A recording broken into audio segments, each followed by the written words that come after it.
This Cebuano furniture brand is now a global name. And paano nga ba nila yung nagawa? Small background lang tayo. Mandawi Foam was founded in 1971 by Miss Rosita Uy. It started a small foam shop selling mattresses and foam products. And ano nga ba yung journey to success nila?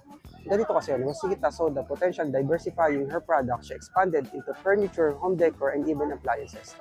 She focused on quality and affordability, making her products accessible to ordinary Filipinos. Today, Mandawi Foam exports to over 20 countries and employs thousands of Filipinos. And small trivia lang Mandawi Foam is one of the few Filipino brands na nakakapag-export na ng furniture sa Middle East, US, and Europe. And ano nga ba yung matutunan nating entrepreneurial lessons dito? Number one, diversification. Don't limit yourself to one product, explore other opportunities. Pero syempre, always remember na focus muna tayo sa one product bago tayo makapag-diversify. Pangalawa is quality and affordability. Balancing these two can help you attract more customers. And number three, resilience. Rosita faced many challenges but she never gave up. Kaya mo rin bang i-export ang sarili mong produkto? Simulan mo na yung negosyo mo. Kaya yun, this is February, sa entrepreneur na naniniwala na kaya natin maging successful sa ating bansang Pilipinas. Thank you.